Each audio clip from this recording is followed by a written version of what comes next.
इस video which असी discuss करन जा रहे हैं most important questions political science यानी कि राजनीति विज्ञान दे BA 6 ਸਮੈਸਟਰ पेपर अंतरराष्ट्रीय राजनीति सिद्धांत ਅਤੇ ਅਭਿਆਸ।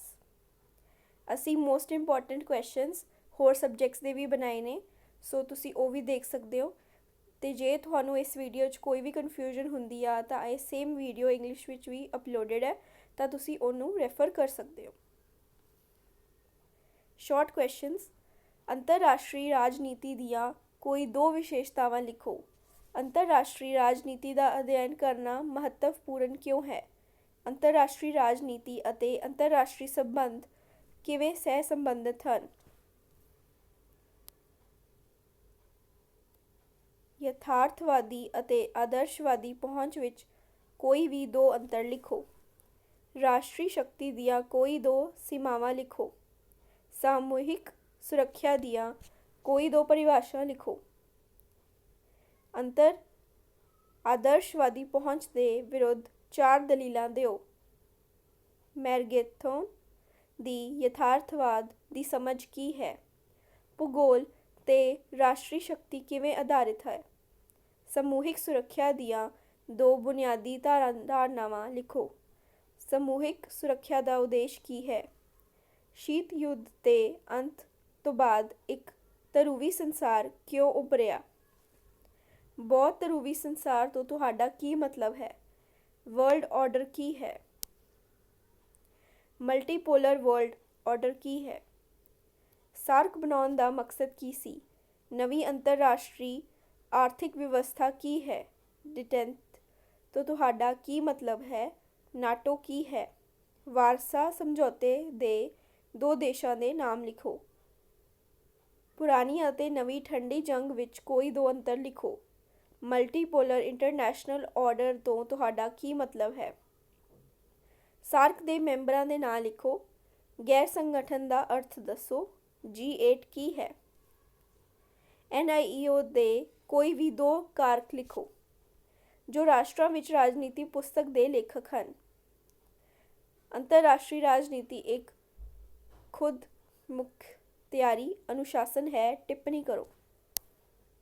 ਆਦਰਸ਼ਵਾਦੀ ਪਹੁੰਚ ਦੀਆਂ ਕੋਈ ਚਾਰ ਬੁਨਿਆਦੀ ਧਾਰਨਾਵਾਂ ਲਿਖੋ। ਅੰਤਰਰਾਸ਼ਟਰੀ ਰਾਜਨੀਤੀ ਦੇ ਅਧਿਐਨ ਲਈ ਯਥਾਰਥਵਾਦੀ ਪਹੁੰਚ ਸ਼ਾਂਤੀ ਦੇ ਵਿਰੋਧੀ ਕਿਵੇਂ ਹੈ? ਸਮਝਾਓ। ਰਾਸ਼ਟਰੀ ਸ਼ਕਤੀ ਦੀਆਂ ਚਾਰ ਮੁੱਖ ਸੀਮਾਵਾਂ ਲਿਖੋ।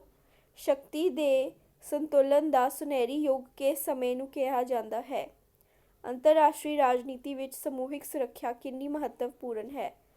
ਦੋ ਯਰੂਵੀਤਾ ਦੇ ਪਰਿਵਰਤਨ ਵਿੱਚ NAM ਦੀ ਕੀ ਭੂਮਿਕਾ ਸੀ? ਤੁਸੀਂ ਅਮਰੀਕੀ ਸਰਦਾਰੀ ਨੂੰ ਕਿਵੇਂ ਸਮਝਦੇ ਹੋ? ਬ੍ਰਿਕਸ ਤੇ ਇੱਕ ਛੋਟਾ ਨੋਟ ਲਿਖੋ। ਸਾਰਕ ਕੀ ਹੈ? ਮੈਂਬਰ ਦੇਸ਼ਾਂ ਦੇ ਨਾਮ ਦਿਓ। ਬ੍ਰੈਗਜ਼ਿਟ ਤੋਂ ਤੁਹਾਡਾ ਕੀ ਮਤਲਬ ਹੈ? ਬ੍ਰੈਗਜ਼ਿਟ ਦੀ ਵਿਆਖਿਆ ਕਰੋ। ਯੂਰਪੀਅਨ ਯੂਨੀਅਨ ਕੀ ਹੈ? UNCTAD ਦਾ ਪੂਰਾ ਰੂਪ ਕੀ ਹੈ? ਅੰਤਰਰਾਸ਼ਟਰੀ ਸੰਬੰਧਾਂ ਅਤੇ ਅੰਤਰਰਾਸ਼ਟਰੀ ਰਾਜਨੀਤੀ ਵਿੱਚ ਅੰਤਰ ਕਰੋ। ਅੰਤਰਰਾਸ਼ਟਰੀ ਰਾਜਨੀਤੀ ਵਿੱਚ ਖੇਤਰਵਾਦ ਕੀ ਹੈ? ਹਸ-ਜੇ ਮੋਰਗੰਥਾ ਦੁਆਰਾ ਲਿਖੀ ਮਸ਼ਹੂਰ ਕਿਤਾਬ ਕਿਹੜੀ ਹੈ? ਕਦੋਂ ਇਹ ਪ੍ਰਕਾਸ਼ਿਤ ਹੋਈ ਸੀ? ਕਿਹੜੇ ਅਮਰੀਕੀ ਰਾਸ਼ਟਰਪਤੀ ਨੇ ਅੰਤਰਰਾਸ਼ਟਰੀ ਰਾਜਨੀਤੀ ਵਿੱਚ ਆਦਰਸ਼ਵਾਦੀ ਵਕਾਲਤ ਕੀਤੀ? ਰਾਸ਼ਟਰੀ ਸ਼ਕਤੀ ਤੋਂ ਤੁਹਾਡਾ ਕੀ ਮਤਲਬ ਹੈ? ਰਾਸ਼ਟਰੀ ਸ਼ਕਤੀ ਦੇ ਚਾਰ ਤੱਤ ਲਿਖੋ। ਅੰਤਰਰਾਸ਼ਟਰੀ ਰਾਜਨੀਤੀ ਵਿੱਚ ਸਮੂਹਿਕ ਸੁਰੱਖਿਆ ਕਿਵੇਂ ਮਹੱਤਵਪੂਰਨ ਹੈ? ਸ਼ਕਤੀ ਦੇ ਸੰਤੁਲਨ ਦੀ ਕੀ ਭੂਮਿਕਾ ਹੈ? ਤੁਹਾਡੇ ਵਿਚਾਰ ਵਿੱਚ ਸਮਕਾਲੀ ਸੰਸਾਰ ਵਿੱਚ ਚਾਰ ਉੱਭਰ ਰਹੀਆਂ ਸ਼ਕਤੀਆਂ ਕਿਹੜੀਆਂ ਹਨ? US ਲੋਨ ਸੁਪਰ ਪਾਵਰ ਕਿਵੇਂ ਹੈ? ਬ੍ਰਿਕਸ ਦੇਸ਼ ਕਿਹੜੇ ਹਨ? ਅਰਬ ਬਸੰਤ ਕੀ ਹੈ? ਸਾਰਕ ਸਕੱਤਰੇਤ ਅਤੇ ਦੱਖਣੀ ਏਸ਼ੀਆਈ ਯੂਨੀਵਰਸਿਟੀ ਕਿੱਥੇ ਸਥਿਤ ਹਨ? ਬ੍ਰੈਗਜ਼ਿਟ ਯੂਰਪੀਅਨ ਯੂਨੀਅਨ ਨਾਲ ਕਿਵੇਂ ਸੰਬੰਧਿਤ ਹੈ? ਅੰਤਰਰਾਸ਼ਟਰੀ ਰਾਜਨੀਤੀ ਦੀਆਂ ਕੋਈ ਦੋ ਵਿਸ਼ੇਸ਼ਤਾਵਾਂ ਲਿਖੋ। ਸਮੂਹਿਕ ਸੁਰੱਖਿਆ ਦੀਆਂ ਕੋਈ ਦੋ ਪਰਿਭਾਸ਼ਾਵਾਂ ਲਿਖੋ। ਸਮੂਹਿਕ ਸੁਰੱਖਿਆ ਅਤੇ ਸ਼ਕਤੀ ਦੇ ਸੰਤੁਲਨ ਵਿਚਕਾਰ ਕੋਈ ਵੀ ਦੋ ਸਮਾਨਤਾਵਾਂ ਲਿਖੋ। ਪੁਰਾਣੀ ਅਤੇ ਨਵੀਂ ਸ਼ੀਤ ਯੁੱਧ ਵਿੱਚ ਕੋਈ ਦੋ ਅੰਤਰ ਲਿਖੋ। ਮਲਟੀਪੋਲਰ ਇੰਟਰਨੈਸ਼ਨਲ ਆਰਡਰ ਤੋਂ ਤੁਹਾਡਾ ਕੀ ਮਤਲਬ ਹੈ? NIEO ਨੂੰ ਪਰਿਭਾਸ਼ਿਤ ਕਰੋ। NIEO ਦੇ ਕਈ ਦੋ ਕਾਰਕ ਲਿਖੋ। ਕਿਸੇ ਨੇ ਅੰਤਰਰਾਸ਼ਟਰੀ ਰਾਜਨੀਤੀ ਵਿੱਚ ਯਥਾਰਥਵਾਦ ਦਾ ਸਿੱਟਾ ਕੱਢਿਆ। ਆਦਰਸ਼ਵਾਦੀ ਪਹੁੰਚ ਵਿੱਚ ਸ਼ਾਂਤੀ ਦੀ ਭੂਮਿਕਾ। ਰਾਸ਼ਟਰੀ ਸ਼ਕਤੀ ਤੇ ਇੱਕ ਸੀਮਾ ਦੇ ਰੂਪ ਵਿੱਚ ਵਿਸ਼ਵ ਜਨਤਕ ਰਾਏ। ਸ਼ਕਤੀ ਦੇ ਸੰਤੁਲਨ ਦੀਆਂ ਚਾਰ ਮੁੱਖ ਵਿਸ਼ੇਸ਼ਤਾਵਾਂ। ਸਮੂਹਿਕ ਸੁਰੱਖਿਆ ਤੋਂ ਤੁਹਾਡਾ ਕੀ ਮਤਲਬ ਹੈ? ਵਿਸ਼ਵੀਕਰਨ ਦੀ ਵਿਆਖਿਆ ਕਰੋ। ਨਵੀਂ ਸ਼ੀਤ ਯੁੱਧ। ਨਿਸ਼ਸਤੀਕਰਨ। USA ਹੇਜੀਮਨੀ ਤੋਂ ਤੁਹਾਡਾ ਕੀ ਮਤਲਬ ਹੈ? ਨਵੀਂ ਅੰਤਰਰਾਸ਼ਟਰੀ ਆਰਥਿਕ ਵਿਵਸਥਾ ਤੋਂ ਤੁਹਾਡਾ ਕੀ ਮਤਲਬ ਹੈ? ਦੱਖਣ ਸਹਿਯੋਗ ਤੋਂ ਤੁਹਾਡਾ ਕੀ ਮਤਲਬ ਹੈ? ਲੰਬੇ ਲੇਖ ਕਿਸਮ ਦੇ ਸਵਾਲ। ਯੂਨਿਟ 1। ਅੰਤਰਰਾਸ਼ਟਰੀ ਰਾਜਨੀਤੀ ਨੂੰ ਪਰਿਭਾਸ਼ਿਤ ਕਰੋ ਅਤੇ ਇਸ ਦਾ ਦਾਇਰਾ ਲਿਖੋ। ਅੰਤਰਰਾਸ਼ਟਰੀ ਰਾਜਨੀਤੀ ਨੂੰ ਪਰਿਭਾਸ਼ਿਤ ਕਰੋ, ਇਸ ਦੇ ਦਾਇਰੇ ਅਤੇ ਉਪਯੋਗਤਾ ਬਾਰੇ ਚਰਚਾ ਕਰੋ। ਅੰਤਰਰਾਸ਼ਟਰੀ ਰਾਜਨੀਤੀ ਵਿੱਚ ਆਦਰਸ਼ਵਾਦੀ ਪਹੁੰਚ, ਨੈਤਿਕ ਕਦਰਾਂ ਕੀਮਤਾਂ ਤੇ ਨਿਰਭਰਤਾ ਅਤੇ ਅੰਤਰਰਾਸ਼ਟਰੀ ਸੰਸਥਾਵਾਂ ਅਤੇ ਅੰਤਰਰਾਸ਼ਟਰੀ ਕਾਨੂੰਨ ਦੇ ਵਿਕਾਸ ਤੇ ਜ਼ੋਰ ਦਿੰਦੀ ਹੈ। ਉਪਰੋਕਤ ਕਥਨ ਦੀ ਰੋਸ਼ਨੀ ਵਿੱਚ ਆਦਰਸ਼ਵਾਦੀ ਪਹੁੰਚ ਦੀਆਂ ਮੁੱਖ ਵਿਸ਼ੇਸ਼ਤਾਵਾਂ ਦੀ ਚਰਚਾ ਕਰੋ। ਅੰਤਰਰਾਸ਼ਟਰੀ ਰਾਜਨੀਤੀ ਸੱਤਾ ਲਈ ਸੰਘਰਸ਼ ਹੈ। ਇਸ ਕਥਨ ਦੀ ਰੋਸ਼ਨੀ ਵਿੱਚ ਅੰਤਰਰਾਸ਼ਟਰੀ ਰਾਜਨੀਤੀ ਦੀ ਪ੍ਰਕਿਰਤੀ ਅਤੇ ਦਾਇਰੇ ਦੀ ਚਰਚਾ ਕਰੋ। ਅੰਤਰਰਾਸ਼ਟਰੀ ਰਾਜਨੀਤੀ ਦਾ ਅਧਿਐਨ ਕਰਨ ਲਈ ਆਦਰਸ਼ਵਾਦੀ ਸਿਧਾਂਤ ਦਾ ਆਲੋਚਨਾਤਮਕ ਮੁਲਾਂਕਣ ਕਰੋ। ਤੁਸੀਂ ਅੰਤਰਰਾਸ਼ਟਰੀ ਰਾਜਨੀਤੀ ਨੂੰ ਕੀ ਸਮਝਦੇ ਹੋ? ਸਾਨੂੰ ਅੰਤਰਰਾਸ਼ਟਰੀ ਰਾਜਨੀਤੀ ਦਾ ਅਧਿਐਨ ਕਰਨ ਦੀ ਲੋੜ ਕਿਉਂ ਹੈ? ਅੰਤਰਰਾਸ਼ਟਰੀ ਰਾਜਨੀਤੀ ਲਈ ਆਦਰਸ਼ਵਾਦੀ ਪਹੁੰਚ ਦਾ ਆਲੋਚਨਾਤਮਕ ਮੁਲਾਂਕਣ ਕਰੋ।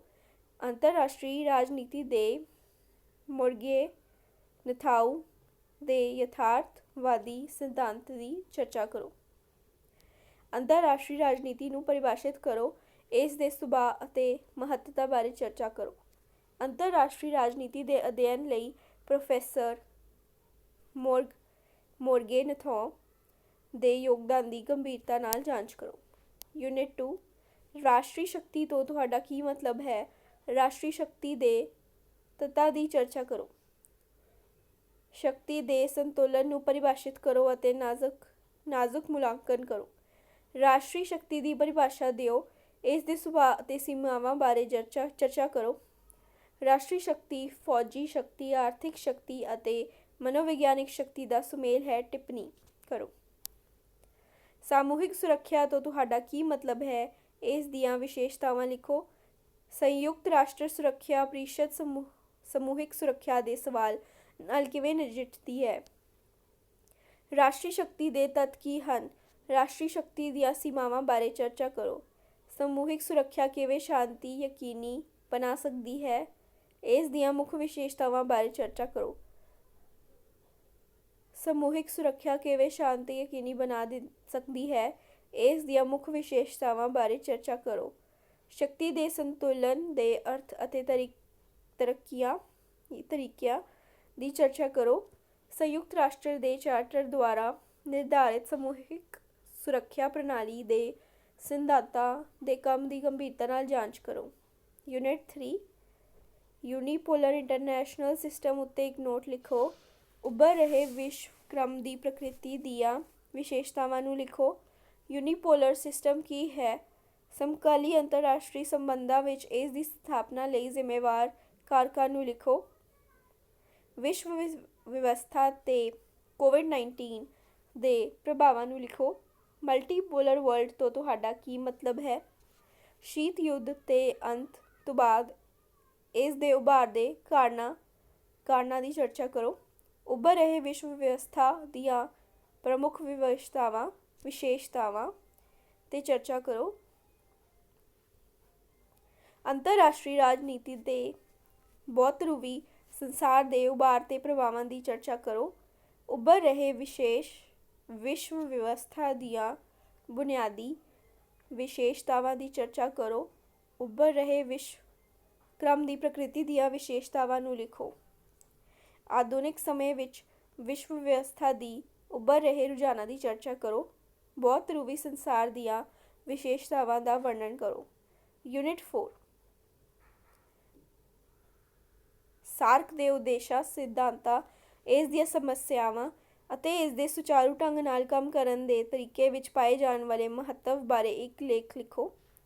ਸਾਰਕ ਖੇਤਰ ਦੀਆਂ ਸਮੱਸਿਆਵਾਂ ਨੂੰ ਹੱਲ ਕਰਨ ਵਿੱਚ ਅਸਫਲ ਰਿਹਾ ਹੈ, ਫਿਰ ਵੀ ਇਸ ਦੇ ਮਹੱਤਵ ਨੂੰ ਨਜ਼ਰਅੰਦਾਜ਼ ਨਹੀਂ ਕੀਤਾ ਜਾ ਸਕਦਾ ਹੈ।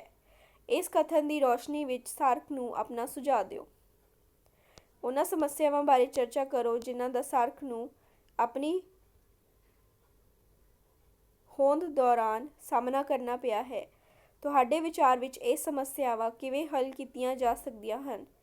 ਨਵੇਂ ਅੰਤਰਰਾਸ਼ਟਰੀ ਆਰਥਿਕ ਆਰਡਰ ਦੀ ਮੰਗ ਰਾਸ਼ਟਰਾਂ ਵਿੱਚ ਪ੍ਰਚਲਿਤ ਆਰਥਿਕ ਅਸਮਾਨਤਾਵਾਂ ਤੋਂ ਬਾਹਰ ਆਉਂਦੀ ਹੈ। ਚਰਚਾ ਕਰੋ। ਤੁਹਾਡੇ ਵਿਚਾਰ ਵਿੱਚ ਇੱਕ ਖੇਤਰੀ ਸੰਗਠਨ ਵਜੋਂ ਸਾਰਕ ਦੀਆਂ ਅਸਫਲਤਾਵਾਂ ਦੇ ਕਾਰਨ ਕੀ ਹਨ? ਨਵਾਂ ਅੰਤਰਰਾਸ਼ਟਰੀ ਆਰਥਿਕ ਆਦੇਸ਼ ਕੀ ਹੈ? ਇਸ ਦੇ ਮੁੱਖ ਸਿਧਾਂਤਾਂ ਦੀ ਚਰਚਾ ਕਰੋ।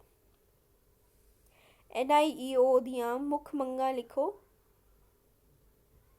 ਕੀ ਇਹ ਅਜੇ ਵੀ ਮਿਰਾਜ ਹੈ? ਇਸ ਬਿਆਨ ਦੇ ਚਰਚਾ ਕਰੋ। ਨਵੀਂ ਅੰਤਰਰਾਸ਼ਟਰੀ ਆਰਥਿਕ ਵਿਵਸਥਾ NIEO ਦੀ ਸਥਾਪਨਾ ਲਈ ਜ਼ਿੰਮੇਵਾਰ ਕਾਰਕਾਂ ਨੂੰ ਲਿਖੋ। ਯੂਰਪੀਅਨ ਯੂਨੀਅਨ ਦੇ ਉਦੇਸ਼ਾਂ ਅਤੇ ਸਮੱਸਿਆਵਾਂ ਦੀ ਵਿਆਖਿਆ ਕਰੋ। ਨਵੀਂ ਅੰਤਰਰਾਸ਼ਟਰੀ ਆਰਥਿਕ ਵਿਵਸਥਾ ਕੀ ਹੈ? NIEO ਦੀ ਮੁੱਖ ਉਦੇਸ਼ਾਂ ਦਾ ਵਰਣਨ ਕਰੋ। ਤੁਹਾਡਾ ਧੰਨਵਾਦ।